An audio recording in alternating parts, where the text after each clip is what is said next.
Hello,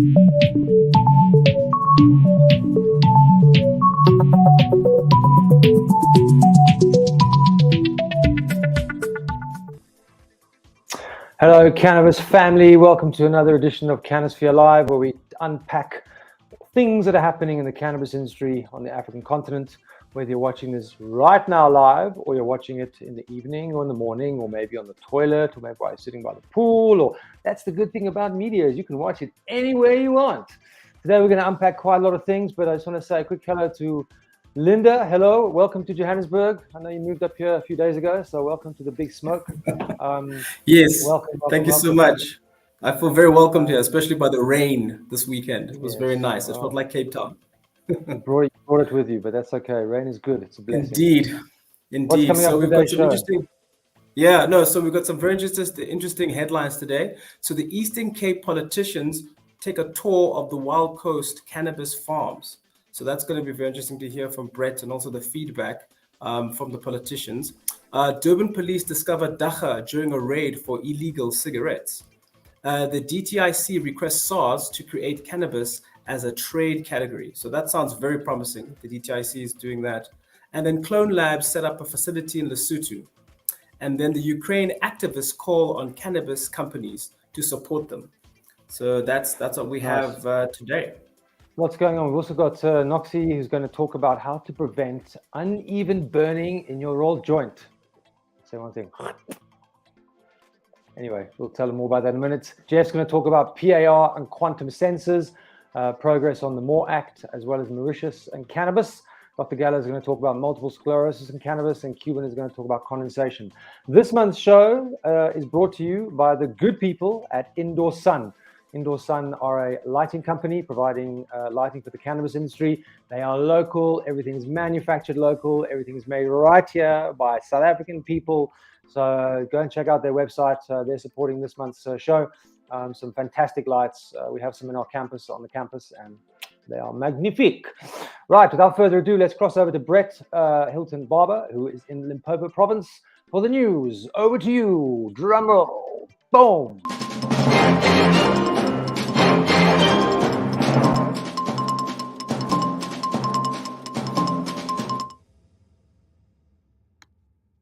Good day from the CannaSphere news desk in Limpopo. We're in the mountains here. We have a late summer burst of heat and rain. Over the past week, Eastern Cape delegates from the National Council of Provinces visited cannabis and hemp farms on the Wild Coast and in the foothills of the Drakensberg. The site inspections were part of Provinces Week 2022, and MPs were joined by Eastern Cape agriculture officials who, according to a parliamentary press release, and I quote, assured cannabis farmers and residents at large that there are plans and strategies in place for the empowerment of people who have an interest in the cannabis and hemp industry, unquote.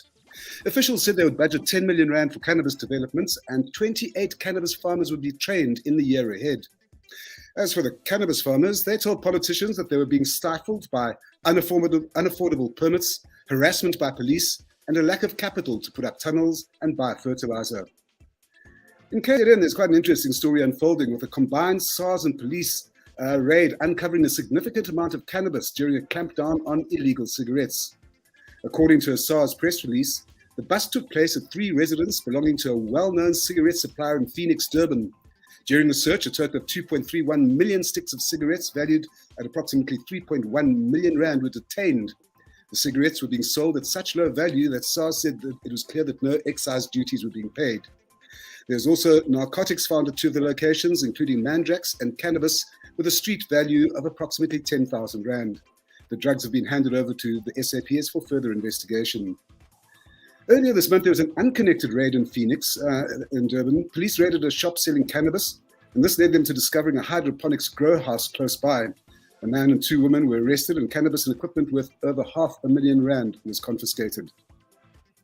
Now, while all this is going on, the Department of Trade and Industry and Competition, the DTIC, has been quietly asking SARS about setting up a special trade category for cannabis.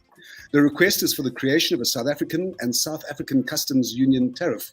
I quote subheading 3004.90.97, which means medicinals for retail sale containing cannabis or cannabinoids.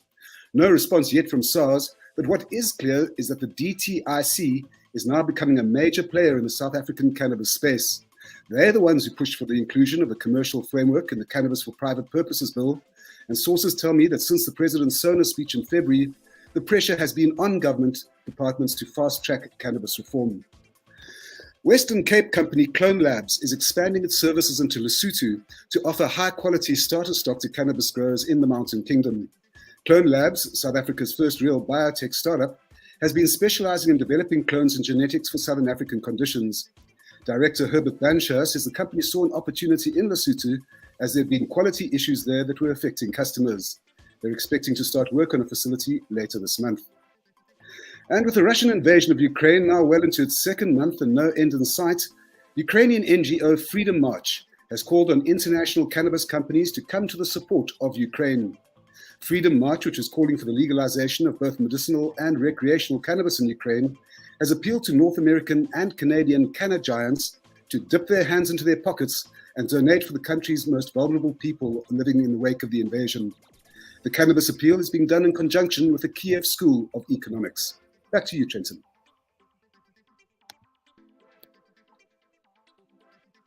Well, we wanted to rally around and support fellow stoners no matter where they are in the world. You know, we're ultimately a big community and we need to really rally and support.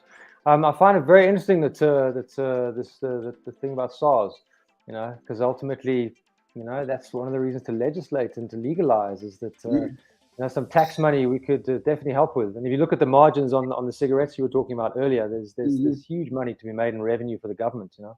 Yeah, and what's interesting is that that's the SARS is coming in at a Southern African level, Trenton. So it's really to try and facilitate trade with other Southern African countries. And it's very interesting that Clone Labs is one of the first South African companies that's already there, you know, in the new year in Lesotho. And you can see there's a commercial framework slowly starting to sort of crank into gear. That's at some point in the next 2 years, I suppose, I think cannabis will be a freely traded product in Southern Africa. Let's hope so. You know, we're always focused on overseas and Europe and Americas, but we actually need a proper market internally in Africa as well, like we do with many things. So that's very encouraging. Very encouraging also to hear that the ministers have been visiting the Eastern Cape. We all wait with bated breath to make sure there's some solution in that market, because that will make a lot of us feel a lot better about the whole cannabis industry. So very encouraging. Cool, Brett. We'll see you just now. We're going to cross over to Noxy, who's going to talk about how to prevent uneven rolling of your joint. That's what I can say. Over to you.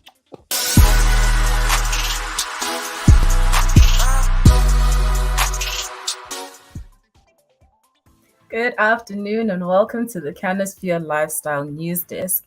With me, the Kush Queen, bringing you all things lifestyle, art, and entertainment in the CannaSphere. Now, imagine coming home after a long day, taking the time to roll a blunt, only for the joint to canoe after a few drags. Firstly, WTF is canoeing. Well, it's a term used to describe the uneven burning of a joint. The blunt burns more on one side than it does on the other. And trust me, this takes the fun out of smoking. And if you're a regular joint roller, then you know exactly what I'm talking about. No one wants to take the time to smoke a joint that only smolders on one end. And when a joint canoes, it results in less satisfying drags, faster burning flowers, and a coarser, denser taste and smell. Overall, joint canoeing is more or less a waste of paper and cannabis flower. And obviously here at CannaSphere, we never deliver terrible news just for the sake of it. Never that. Here are 3 tips to prevent your joint from canoeing. Tip number 1, properly grind your weed, guys. If your weed is not crushed correctly from the start, then there's very little you can do to correct the canoeing anomaly. Tip number 2, evenly roll your joints. Tightly or loosely packed, always burn unevenly. After grinding your herb to get the same size particles, you have to distribute it across the rolling paper evenly, not too tight and not too loose, and all sides have to contain the same amount of plant material. And last but not least, tip number 3, lighting your joint the right way is another major step to avoiding canoeing. Once you light the tip, you have to rotate the joint slowly and ensure the tip is perfectly lit. As soon as this is done, take short little puffs on the joint and keep on spinning. This way, the joint burns at a uniform rate and the weed flowers are not wasted. Avoid taking deep drags immediately after the blunt is lit. It could result in one area burning slower than the other. Now, some of you might just ask yourselves, well, why not just buy a vape? Well, I guess that is an option for all of us, but there's just something so oddly satisfying about rolling one from scratch. Don't you think so, Trenton? You've talked about prevention, but you haven't talked about cure. Oh, I know what you're going to say. Not very COVID friendly, but not very COVID friendly. Down from the one side, especially if you're talking with people. Trenton. Yeah, that's true. But it's all about rolling properly in the first place. So let's not be Philistines 100%. Here. Yeah, agreed. Cool. Thanks for that, Noxy. We'll see you at the end of the show. Right now, we're going to cross over to Jeff Verlinden for Canatech and Internationale. He's going to be talking about Mauritius and cannabis, quantum sensors, and the MORE Act. Over to you, Jeff.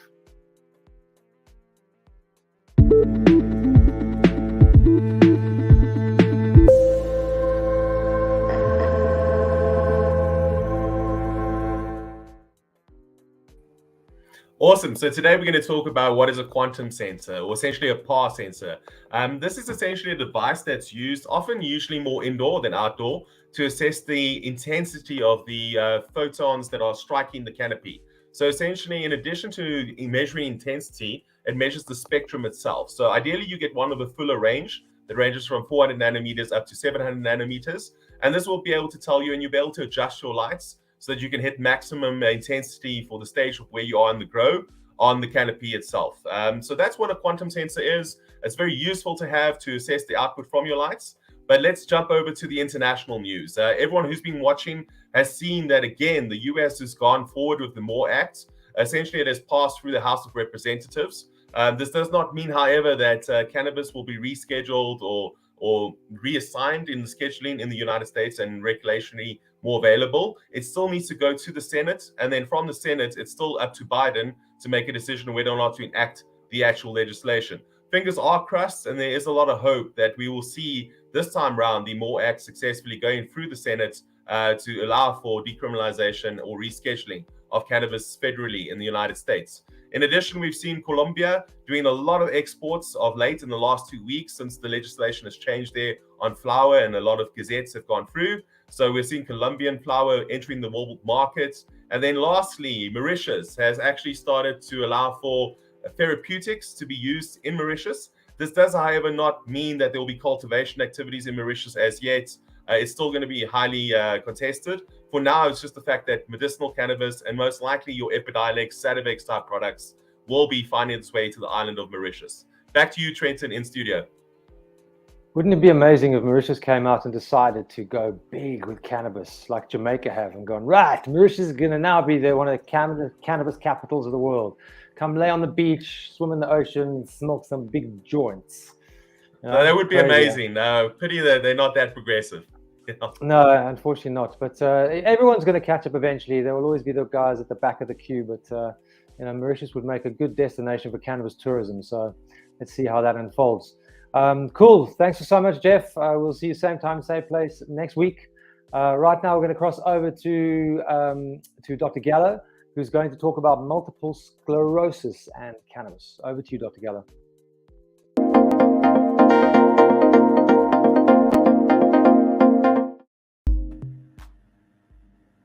Hi, good afternoon, everybody. I'm Dr. Gallo, a cannabis clinician.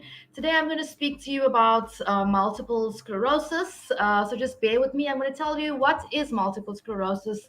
Can cannabis be used as a treatment for multiple sclerosis? And lastly, I'm going to end with some published clinical trials which have been evaluating the use of medical cannabis and multiple sclerosis. So multiple sclerosis is basically an inflammatory autoimmune degenerative disease of the central nervous system. So the immune system basically malfunctions and it destroys your myelin. So what is your myelin? Your myelin is the fatty substance that actually coats and protects these nerve fibers in your brain and your spinal cord. So these fat-based myelin sheets, they normally actually what they do is they provide insulation and protection. But when you have these lesions occurring, the nerve impulses actually misfire across the broken insulation. And this causes many debilitating symptoms. These include muscular spasms. It affects the eyes, the bladder, the bowels, the numbness, increased weakness, ataxia, slurred speech, and chronic pain. So multiple sclerosis is actually the first condition and most commonly associated with the therapeutic use of cannabis.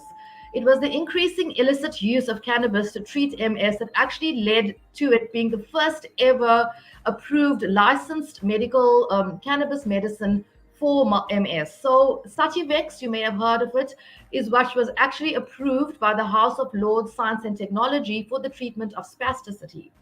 So the patients basically experience chronic pain and this neuropathy and the neuropathic pain. And what we found is cannabis is actually really effective, whereas your opioids and your non-steroidal anti-inflammatory drugs are actually not that effective. So there's a large quantity of good quality evidence with placebo trials and controls that demonstrates efficacy and safety of cannabis in treating chronic pain. So I just want to coach some of these studies actually from the journal, so you can just have a look at it. In 2007 Journal of Pain, the study adds to a growing body of evidence that cannabis may be effective at ameliorating neuropathic pain and may be an alternative for patients who do not respond to or cannot tolerate these other drugs. The Canadian Medical Association in 2010, our results support the claim that smoked cannabis reduces pain, improves mood, and helps sleep. 2009 study conducted in Spain. Inhibition of brain adhesion molecules may produce therapeutic effects in MS. In 2005, 66 patients diagnosed with MS were actually enrolled into the study with placebo controls. This was conducted in the University of Liverpool in the UK. And what they found is cannabis-based medicines is effective in reducing pain and sleep disturbances in patients with MS-related central neuropathic pain and is mostly well tolerated. As you can see, many publications, and they all found the same conclusions. The exciting part for me as a cannabis clinician that treating patients with multiple sclerosis, patients actually suffering, cannabis may be a potent ally in alleviating the disease symptoms. Furthermore, what we can find is cannabinoids may actually slow the progression of the illness itself and thus provide an improvement to long-term survival and quality of life. So we have seen this already in trials that we have done with the pain study where we're replacing opioids with medical cannabis. Patients have pain management as well as improved quality of life. So it's great news for the patients as well as clinicians treating these patients. Back to you, Trenton. Thanks, Dr. Gallo. I read something the other day that cannabis could literally get 50% of people on opioids off opioids. I mean, obviously, these are research done at particular times and junctures of the evolution of cannabis. But it must be quite frustrating for you as a researcher and developer, and that you've seen the research, you've seen the facts, but things are still so slow. That must cause a bit of personal frustration. Yes, really frustrating. But Trenton, things like this is like shows like this is what's exciting because doctors get educated, patients get educated, and that's what we're doing. We're running the trial as well now, proudly South African. So once we publish that, people can see in a South African context getting patients off opioids using medical cannabis. So it's all about education, and that's all we can do. We're doing our bits and trying our best. Absolutely. Good. Well, thanks so much for that. We'll see you in 2 weeks' time. You have an awesome afternoon. Right now, we're going to cross over to Kwanda, aka Cuban Zulu, who's going to give us a bit of insight or some knowledge on condensation in cannabis. Not such a good thing. Over to you, Kwanda.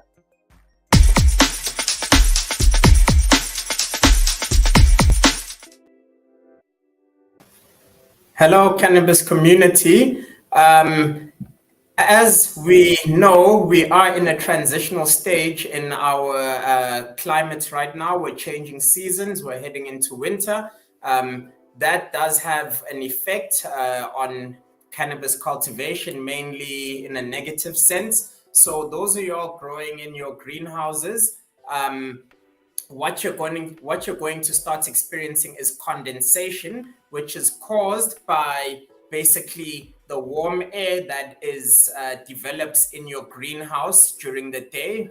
Of course, we are under African sun, so even during the winter, the sun is intense enough to warm up the inside of your greenhouse. And as it goes into nighttime, the outside layer of your greenhouse is obviously exposed to the elements and cools down substantially. So that temperature fluctuation is what will cause condensation on the inside of your greenhouse. And that condensation develops water droplets, which will then drop down onto your plants and potentially cause mold, which will develop to bud rot. So how do you deal with this? What you need to do is have a very strong extractor and run it during the evening so that you can pull out that warm air that has developed during the day. And as well, you need to have oscillating fans. Some of them need to be directed upwards to be able to push air directly onto the inside surface of your greenhouse. That way, as the biology or whatever you want to call it happens and your condensation starts to develop, water droplets on the inside, your fan is blowing that area and blowing the water before it can actually settle. What else you can do is to, so basically you need to have your extractor, you need to have your fans, and yeah, that's basically what you want to do to kind of minimize the risk of that condensation and water droplets falling down onto your plants and into your grow environment. It's like a different form of drip irrigation, but not the kind that you want from the top of the greenhouse. Yeah, definitely not the kind that you want. Yeah, I was watching a program last night, and the guy was saying, like, with the wind you get in your tunnel, your plants have to dance. They've all got to be dancing, which I thought was quite a nice way to describe it. Thanks, Cuban Zulu. We'll see you again next week. Those leaves better be tuned into an amapiano. Great dancing, a bit of ballroom dancing, rocking out. Cool. Yeah. See you later. Cool, guys. We've come to the end of the show. Lots going on in the industry as always, and it's exciting to bring all the updates that are going down.